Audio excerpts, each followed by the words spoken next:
Good afternoon.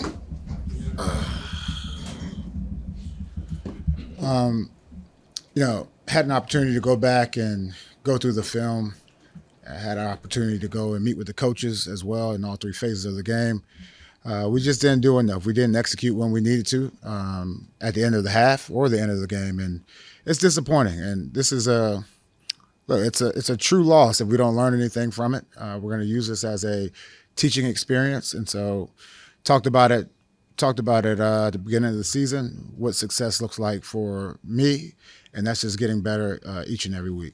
Not only the players, but also the coaches and myself. Jerod, what do you hope you learn from it? Yeah, I continually preach that every single play matters, and you can go back in that game and you can find 8 to 10 plays where if we would have just did that, and I hate that, right? Like if this would have happened, if that would have happened, well, it didn't happen, and so. To me, it's the average play being 5, 6 seconds, whatever it is. Like you have to have the ultimate focus and maintain that focus as the game continues on. Now, there were a lot of good things on the film, and I'm not into a good loss or anything like that. That's not what I'm saying. But there were a lot of good things. I thought we were still able to run the ball, control the line of scrimmage. Even when we were down, I felt like we were in control of the game. One thing, if you offensively, we got to find a way to get the ball down the field. We got to find a way to get the ball in our playmakers' hands so those guys can go out there and make yards. So, and that's on it's a hybrid. It's on the coaches, myself, starting with myself, and that definitely is something that we have to continue going forward. Defensively, those guys went out there and played hard, had a few 3-and-outs. We have to get turnovers. We have to find a way to get turnovers and get the ball back into our offense's hands. And then I would say special teams wise, the main thing being that blocked field goal that everyone remembers. But like I said earlier, there were more plays than just the blocked field goal that cost us this game. How easily correctable in your mind are all these things? Yeah, I don't think anything at this level is easy. I think there is some low-hanging fruit, though, that we can take advantage of going forward. Now they've had a day to kind of chew on everything.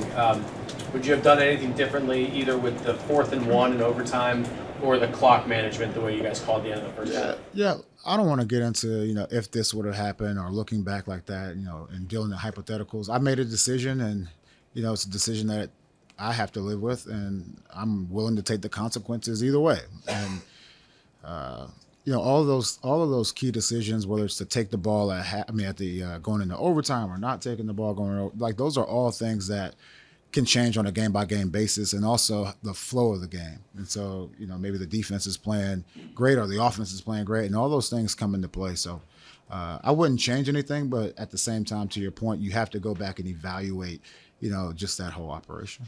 You were asked about him being frustrated. How do those conversations go?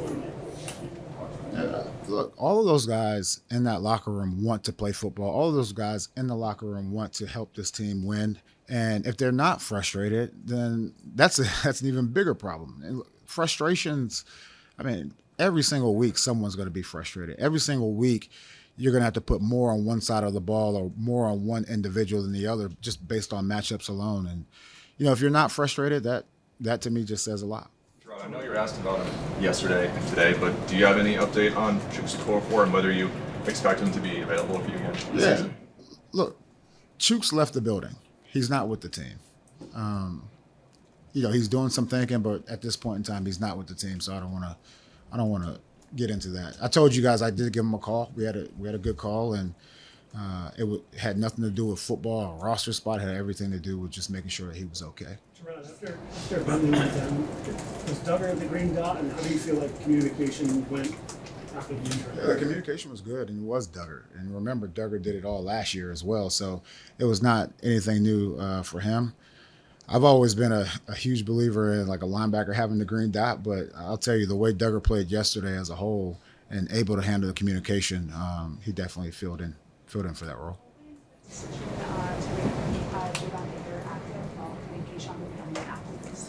Yeah, it's hard for offensive and defensive players who they feel they are just an offensive player or defense. It's hard at this level. It's not like in college where you have 100 people on the sideline. So special teams is always part of the conversation. And you always try to get, unless you're just the absolute best at your position or quarterback, like they all have to play special teams. We talk about that's the hidden yardage, and we have to take advantage of those things, and we'll see how it goes going forward.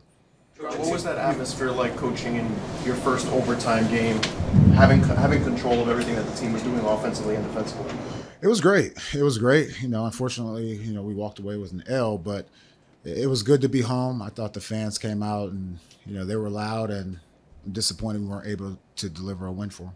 Jerod, you've talked a lot about toughness, and Jacoby has shown that. But is there, or what is the level of concern with the way and how many times he's been hit in these first 2 games? I mean, you never want your quarterback to get hit.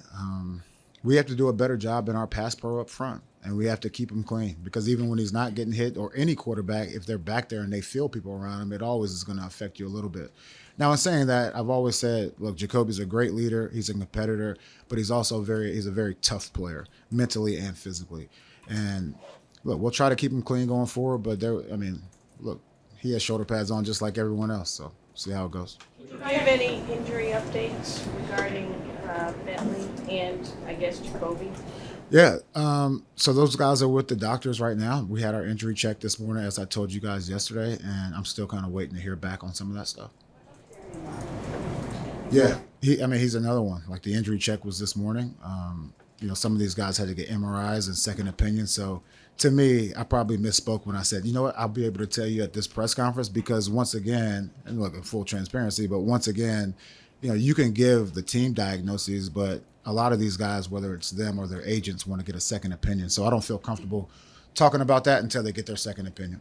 If Darryl isn't able to go this week, what's your level of confidence in Caden being able to set them?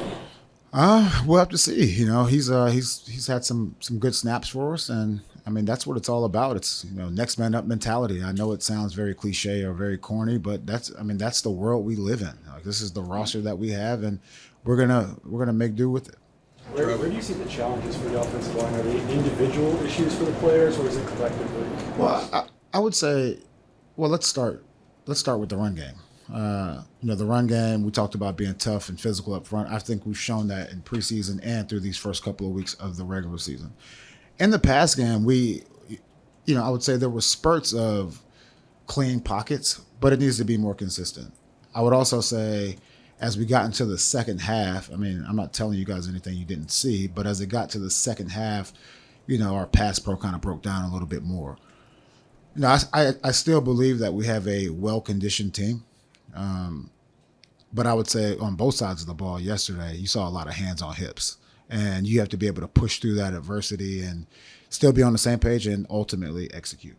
We saw Christian Barmore in the locker room breaking some workout clothes. Do you guys have any clarity on he'll be able to return at some point this season? Well, I'm not going to get too much into the process of what he has to go through, but there are certain benchmarks or levels that he has to hit to even be considered to come back. So I think the first thing is just, between, the doctors here and even outside of this building helping us with this situation, we'll see how it goes. I'm excited. Look, he's in the building every day. Once again, coming from a player who's been on IR, I had a good conversation with him where don't just stay at home by yourself and you can go crazy. So he's working on football. He's working on, projects and things like that, and he's around the guys, so I think it's important.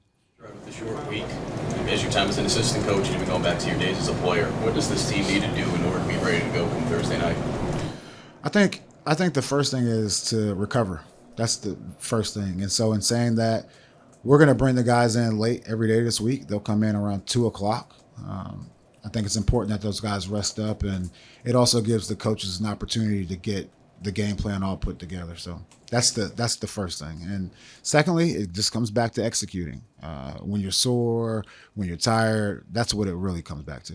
You talked about the coaching staff meeting with them. What are the conversations like with Alex when it comes to maybe what you would have liked to seen as far as certain drives go, with certain play calling? What's that like for you? Yeah. In staying on top of that? Look, we're on the same page. We know we can run the ball. Saying that, he understands that, You know, we got to get some of these other players, Pop in particular, but some of these other players involved more in the offense, and that's what we'll do this Thursday. Thanks, guys.